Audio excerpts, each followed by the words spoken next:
नमस्ते दोस्तों, मेरे इस YouTube channel English short hand practice में आपका स्वागत है। इस लॉकडाउन के दौर में सभी रिस्पॉन्सिबल नागरिक अपने अपने तरीके से अपने आसपास के लोगों की मदद करने की कोशिश कर रहे हैं। तो मैंने भी सोचा कि क्यों ना मैं भी घर में अनप्रोडक्टिव कामों को करने की बजाय कुछ ऐसा करूं जिससे कि मेरी पिछले कुछ सालों की मेहनत और एक्सपीरियंस उन एस्पिरेंट्स के काम आ सके जो स्टेनोग्राफी को अपना करियर बनाना चाहते हैं।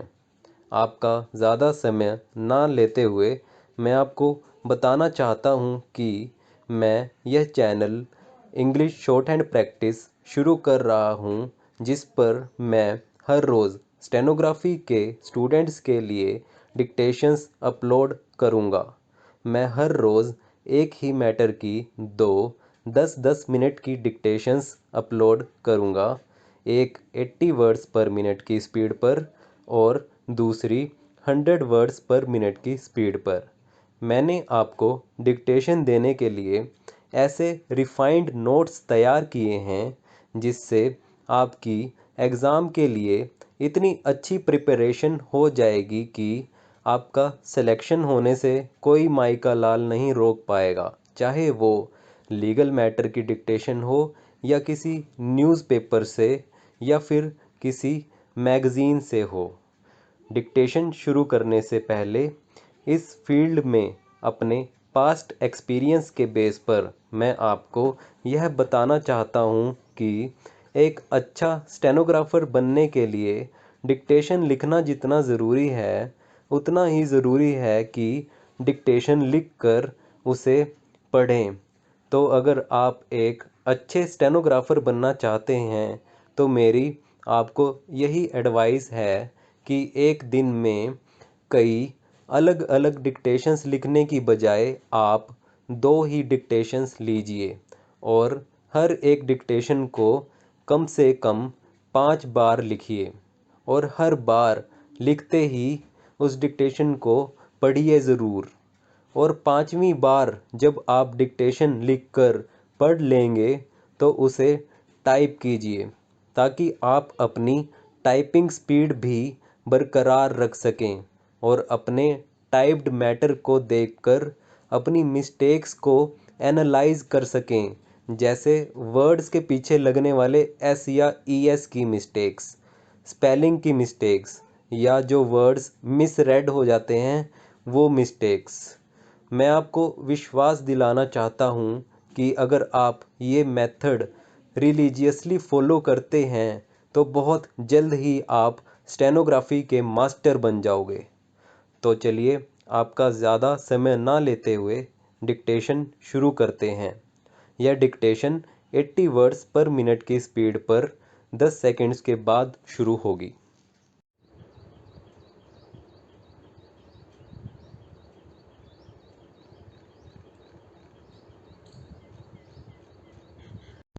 Salary or pension is not a bounty.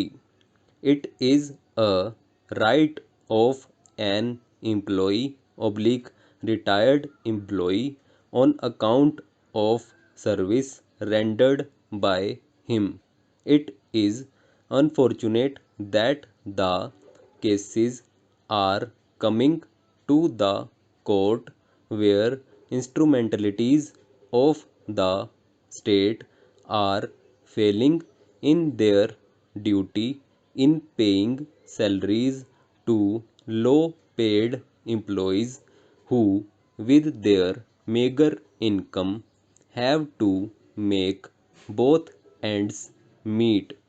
In case even the salary or the pension is not paid on time, sometimes they are made to borrow, which results in further problems. Many a times the employees who have raised loans from banks are not able to pay regular installments, as a result of which either they may be declared defaulters or penal interest is charged from them.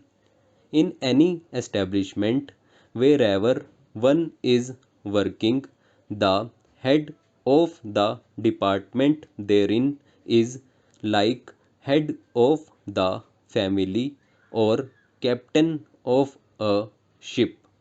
It is his duty to ensure that everyone in the family has got his due, and then he should take to whatever he is entitled to.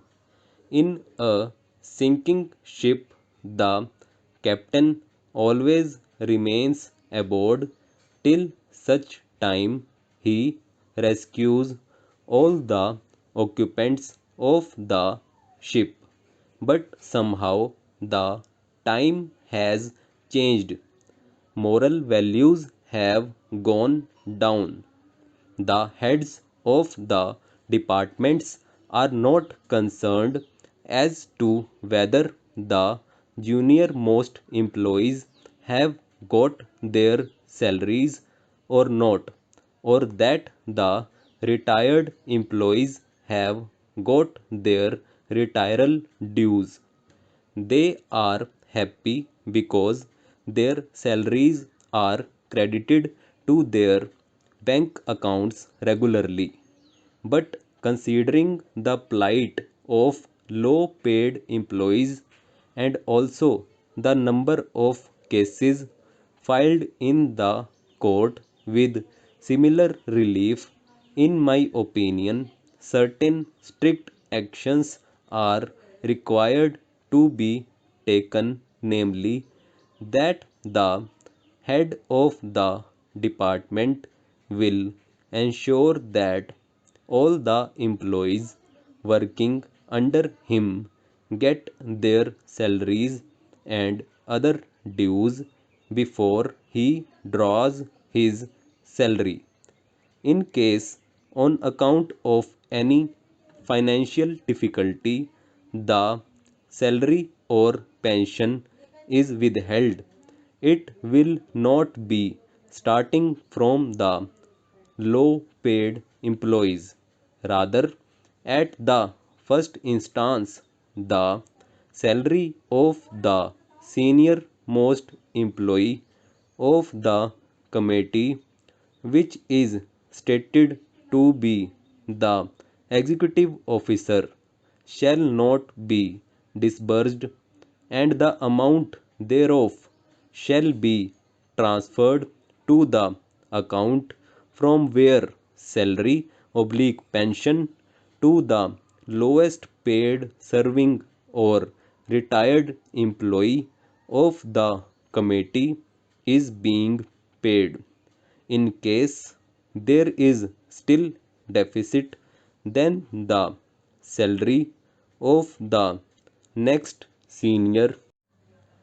तो दोस्तों, यह 80 words पर minute की speed पर 5 minute की dictation थी। क्योंकि आज यह मेरे channel English short hand practice की पहली वीडियो है, तो आपके साथ मेरे थॉट्स और एक्सपीरियंस शेयर करना ज़रूरी था, ताकि इस सफ़र की शुरुआत ऑप्टिमिज़म और सही स्ट्रेटजी को ध्यान में रखते हुए कर सकें। आगे से सभी डिक्टेशंस 10 मिनट की ही होंगी। मुझे कमेंट सेक्शन में फीडबैक ज़रूर दीजिए कि मैं अपनी वीडियोस कैसे और बेहतर बना सकता हूँ, जिससे कि आपका ये सफ़र और आसान हो सके। तो चलिए कल मिलते हैं एक नई डिक्टेशन के साथ। मैं यह बात बोलकर इस वीडियो को ख़त्म कर रहा हूँ कि अगर आप चाहते हैं कि मेरे डिक्टेशन अपलोड होते ही यूट्यूब से आपको नोटिफिकेशन मिल जाए, तो इस channel English short hand practice को सब्सक्राइब ज़रूर कीजिए। Wish you success. जय हिंद।